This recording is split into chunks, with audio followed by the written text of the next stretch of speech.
Hello everyone, welcome back to our channel. जैसे कि आपको पता है कि DSSB TGT नेचुरल साइंस में हमारा जो बायोलॉजी का सिलेबस है उसके अंदर टोटल हमारे 21 यूनिट्स है, जिसमें से 11 यूनिट आपकी NCERT के लेवल की है और 10 यूनिट आपकी ग्रेजुएशन लेवल की है। ठीक है, जिनमें से 5 यूनिट हम कंप्लीट कर चुके हैं। पहले आप प्लेलिस्ट में जाके उन 5 को देखिए अगर आपने उनको अभी तक नहीं देखा है। कौन कौन सी यूनिट थी वो? Sericulture, insect vector and disease, bone and cartilage, applied zoology and aquatic biology. ठीक है, उसके अलावा हेरिडिटी एंड इवोल्यूशन वाली यूनिट भी मैंने आपको कराई है। मैन मेड मटेरियल वाली यूनिट केमिस्ट्री की भी मैंने आपको कंप्लीट करा दी है। ठीक है, तो आज हम स्टार्ट कर रहे हैं फिजियोलॉजी एंड बायोकेमिस्ट्री का टॉपिक मैक्रो इवोल्यूशन। तो फिजियोलॉजी एंड बायोकेमिस्ट्री जो हमारी यूनिट है बहुत बड़ी यूनिट है और इसके अंदर है ना बहुत सारे सब टॉपिक्स दिए हुए हैं, लेकिन इसका मतलब ये नहीं है कि मैं अब आपको पूरी बायोकेमिस्ट्री एंड फिजियोलॉजी स्टार्ट करने वाली हूँ। हम जो नेक्स्ट यूनिट करेंगे वो इम्यूनोलॉजी है। मैक्रो इवोल्यूशन का टॉपिक मैं आपको इसलिए करा रही हूँ क्योंकि किसी बच्चे ने मुझे बहुत दिन पहले इसके लिए रिक्वेस्ट किया था और मैंने हेरिडिटी एंड इवोल्यूशन करा दिया था क्योंकि मैं समझ नहीं पाई थी कि वो कौन से टॉपिक की बात कर रहा है। ठीक है, तो आज हम करेंगे मैक्रो इवोल्यूशन। सो मैक्रो इवोल्यूशन में हमारे ग्रेजुएशन के अंदर हमें क्या सब टॉपिक इसके अंदर पढ़ना होता है? मैक्रो इवोल्यूशनरी प्रिंसिपल क्या है, और जिसके अंदर आपको एग्जाम्पल किसका लेना है? डार्विन फिंचेस का लेना है। ठीक है, ये आपको पढ़ना है इस टॉपिक के अंदर। मैक्रो इवोल्यूशन, जिसको हम डाइवर्जेंट इवोल्यूशन भी बुलाते हैं और कभी कभी इसको आप अडेप्टिव रेडिएशन भी बुलाओगे। ठीक है, तो आपसे ज़रूरी नहीं है कि डायरेक्टली पूछ लिया जाए कि मैक्रो इवोल्यूशन क्या होता है। आपसे पूछा जा सकता है अडेप्टिव रेडिएशन क्या होता है, डाइवर्जेंट इवोल्यूशन क्या होता है। ठीक है, मैक्रो एंड इवोल्यूशन। ठीक है, तो अगर आप इंग्लिश से समझेंगे तो आप समझ पाएंगे कि मैक्रो का मतलब होता है बड़े लेवल पे, माइक्रो का मतलब होता है छोटा। जब भी हम स्मॉल चीज़ों की बात कर रहे हैं तो हम माइक्रो की बात कर रहे होते हैं, जब हम बहुत बड़ी चीज़ों की बातें कर रहे होते हैं तो हम मैक्रो की बात कर रहे होते हैं। तो मैक्रो इवोल्यूशन का मतलब है जब बहुत बड़े बड़े चेंज आते हैं, लार्ज स्केल और विजिबल चेंज आते हैं स्पीसीज लेवल पे, इंटरस्पेसिफिक हो सकते हैं। और ये जो चेंजेस होते हैं ना, ये इतने बड़े होते हैं, इतने बड़े होते हैं कि पूरा का पूरा जो स्पीसीज है उसके अंदर बहुत बड़े बड़े स्ट्रक्चर और ऑर्गन्स बन सकते हैं, बिल्कुल डिफरेंट बन सकते हैं। लेकिन मैक्रो इवोल्यूशन होने में है ना बहुत वक्त लगता है। ऐसा नहीं होगा कि आज एक इंसान ह्यूमन दिख रहा है और कल उसके पर निकल आए हैं। ठीक है, ऐसा नहीं होगा। ठीक है, तो मैक्रो इवोल्यूशन के अंदर है ना मिलियंस ऑफ ईयर्स लगते हैं। ठीक है, बहुत ही स्लो चेंजेस है ये। ठीक है, स्लो स्लो धीरे धीरे काफ़ी सालों में जाके जो चेंजेस आते हैं, बहुत बड़े चेंजेस होते हैं ये। ठीक है, एकदम से अलग दिखने लग जाती है, स्पीसीज पूरी डिफरेंट दिखने लग जाती हैं। लार्ज स्केल चेंजेस है लेकिन बहुत वक्त लगता है। ठीक है, तो आपको ऐसे तो याद रखना है कि मैक्रो इवोल्यूशन का मतलब क्या होता है। उसके बाद होता है अडेप्टिव रेडिएशन। किसको कहते हैं? अडेप्टिव रेडिएशन का मतलब होता है इवोल्यूशन का ऐसा प्रोसेस जिसमें ना एक जोग्राफिकल एरिया में रहने वाली स्पीसीज, ठीक है, जो एक जोग्राफिकल एरिया में रहती है, एक पॉइंट से जिन्होंने स्टार्ट किया था, वो जब अलग अलग हैबिटेट में रहना शुरू कर देती है, अलग अलग जगह पे रेडिएट कर जाती है, तो वहाँ पर वो डिफरेंट स्पीसीज की तरह एक्ट करती है, डिफरेंट स्पीसीज बन जाती है। उनकी जो चीज़ें होंगी वो एकदम डिफरेंट दिखेगी। अब इसके अंदर आपको 3 एग्जाम्पल देखने को मिल सकते हैं। पहला एग्जाम्पल है डार्विन फिंचेस का, दूसरा एग्जाम्पल है ऑस्ट्रेलियन मार्सूपियल्स का, और तीसरा एग्जाम्पल है मैमल्स का। ठीक है, आज तक हमने जो स्टडी किया अडैप्टिव रेडिएशन की, तो ये 3 मेजर उसके एग्जाम्पल रहते हैं। आपको इसके अंदर पढ़ने हैं मेनली डार्विन फिंचेस, लेकिन ऑस्ट्रेलियन मार्सूपियल्स एंड मैमल्स भी आपको मालूम होना चाहिए, क्योंकि आपको एग्जाम में कोई भी एग्जाम्पल कोट करके पूछा जा सकता है कि ये किस टाइप का इवोल्यूशन दिखाते हैं। तो अडेप्टिव रेडिएशन दिखाते हैं, मैक्रो इवोल्यूशन दिखाते हैं, डाइवर्जेंट इवोल्यूशन दिखाते हैं ये। उसके बाद आता है फादर ऑफ इवोल्यूशन कौन है? मैंने आपको पहले भी बताया, चार्ल्स डार्विन। ठीक है, तो हमारे जो इवोल्यूशन के फादर है वो कौन है? चार्ल्स डार्विन है। उन्होंने ना एक सी वॉयज स्टार्ट किया था। ठीक है, तो वो उन्होंने एक सी शिप लिया जिसका नाम था HMS बीगल, और वो एक वॉयज पे निकल गए। ठीक है। तो घूमते घूमते घूमते घूमते वो कहाँ पहुंचे, एक ग्रुप ऑफ आइलैंड पे पहुंचे जिसका नाम था आइलैंड ऑफ गैलापागोस। ठीक है, तो आपको उनके शिप का नाम पता होना चाहिए, HMS बीगल। आपको उस आइलैंड का नाम पता होना चाहिए, और ये आइलैंड भी नहीं, ग्रुप ऑफ आइलैंड था। तो ये जो आइलैंड था ये क्या था, आइलैंड ऑफ गैलापागोस। तो वहां पे उन्होंने क्या किया, फिंच जो एक बर्ड का नाम होता है, ठीक है, तो उन्होंने उसको देखना शुरू किया, जिसको आज की डेट में हम डार्विन फिंचेस के नाम से जानते हैं। तो उन्होंने देखा कि उन सब की जो चोंच है, उनकी जो बीक है, वो बहुत ही अलग अलग तरीके की है। मतलब वो देखने में बाकी की शेप जो है, सारे के सारे फिंचेस एक जैसी दिखाई दे रही है, लेकिन जो उनकी चोंच है वो अलग दिखाई दे रही है। तो उन्होंने सोचा कि ऐसा क्यों हुआ।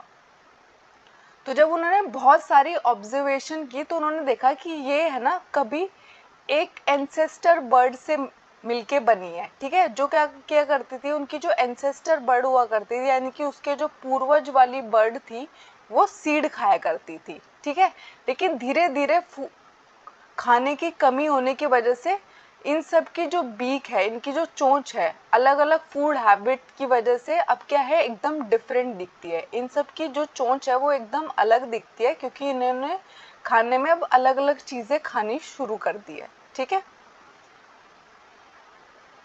तो कुछ बर्ड्स अब जो उन्होंने देखी गैलापागोस आइलैंड पे, जो उनको अलग अलग फिंचेस दिखाई दे रही थी, उनमें से कुछ बर्ड है जो अभी भी सीढ़ी खाती है उनके एंसेस्टर की तरह, कुछ है जिन्होंने इंसेक्ट खाने शुरू कर दिए, कुछ है जो नेक्टर खाती हैं, कुछ है जो मीट खाती हैं, और कुछ है जो कैक्टस खाती है।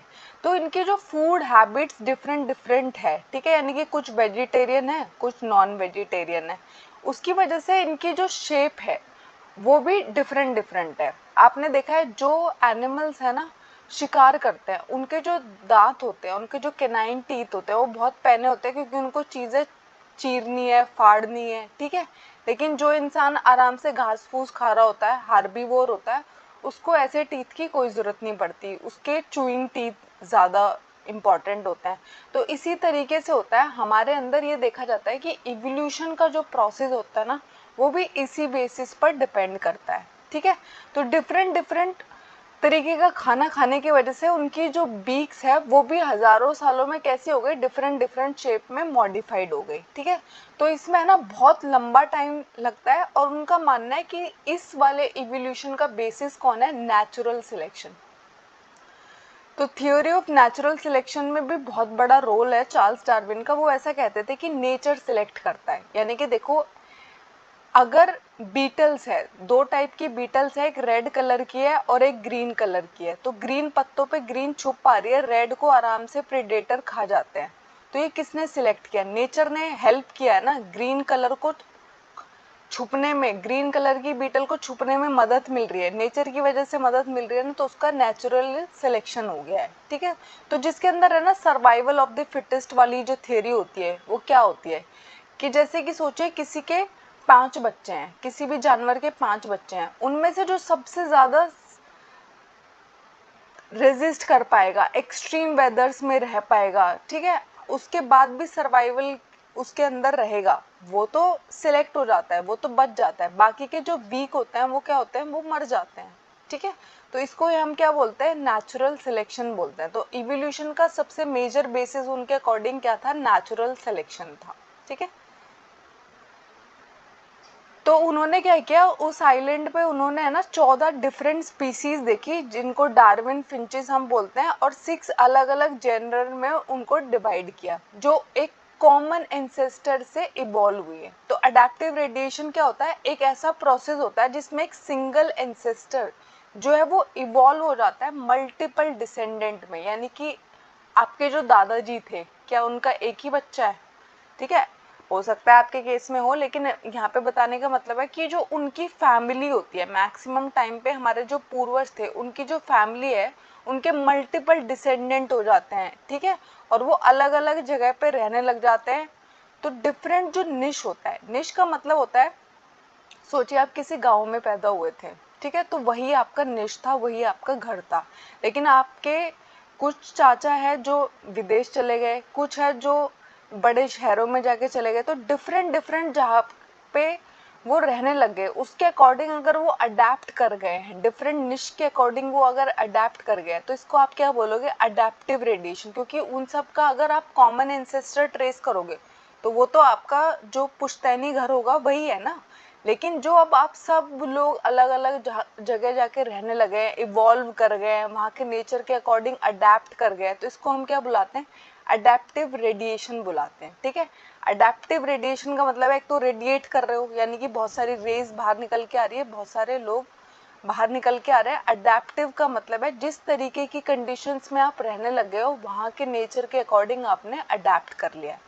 ठीक है, जो डार्विन की फिंचेस है वो किसका एग्जाम्पल है, अडेप्टिव रेडिएशन का एग्जाम्पल है। ठीक है, जब वहाँ पे है ना सीड की कमी होने लगी तो उन्होंने डिफरेंट काइंड की फूड हैबिट्स अपना ली। देखो हमारी जो डिफरेंट डिफरेंट फिंचेस थी उनको उन्होंने कैसी कैसी कैटेगरीज में डिवाइड किया। तो देखो फ्रूट ईटर्स है, कुछ ऐसी बीक है जिनके जो क्या करती हैं, फलों को खाती हैं। इनमें से बहुत सारी ऐसी हैं जो क्या करती है, इंसेक्ट्स को खाती हैं। कुछ ऐसी भी है जो क्या करती है, कैक्टस पर फीड करती है, कैक्टस को खाती है। उसके अलावा कुछ ऐसी है जो सीड को खाती है। ठीक है, किसी की बीक आपको दिखाई दे रही है, लार्ज ग्राउंड फिश कह रहे हैं, फिर कोई है मीडियम ग्राउंड फिश, कोई है स्मॉल ग्राउंड फिंच, ठीक है, कैक्टस ग्राउंड फिंच। अगर आप इन सब की बीक का शेप देखोगे तो सब की बीक्स जो है वो डिफरेंट डिफरेंट मॉडिफाइड है, क्योंकि ये किस बात पर डिपेंड करता है कि किस टाइप की फूड हैबिट उन्होंने अपना ली। मेडिटेरियन ट्री फिंच है, कोई है जो क्या करती है, कैक्टस को खा रही है, कोई है जो वुड पिकर फिंच है। वुड पिकर का मतलब होता है कि जो लकड़ी है उसके अंदर छेद कर दे रही है चोंच मार मार के, ठीक है, उसको खाती है। कुछ फैक्ट्स हमें जो याद रखने हैं वो क्या है, फादर ऑफ इवोल्यूशन कौन है, चार्ल्स डार्विन है। चार्ल्स डार्विन ने 2 किताबें लिखी हैं, एक है the on the origin of species and voyage of beagle. तो वॉयज ऑफ बीगल में इन्होंने अपनी पूरी की पूरी जो वॉयज की जर्नी थी उसके बारे में लिखा है। ठीक है, इनके अकॉर्डिंग मैक्रो इवोल्यूशन होने के जो मेजर कारण है वो क्या है, ब्रांचिंग डिसेंडेंट, यानी कि जो मल्टीपल डिसेंडेंट्स उनके निकलते हैं, ये एक कारण होता है। उनके अंदर जो डिफरेंट हैबिटेट हो सकते हैं उसके अकॉर्डिंग वो अडेप्ट करते हैं, ये एक रीज़न होता है। दूसरा रीज़न है नेचुरल सिलेक्शन। तो वो डार्विनियन थ्योरी ऑफ इवोल्यूशन के जो 2 मेजर की कॉन्सेप्ट है वो क्या है, branching descent and natural selection.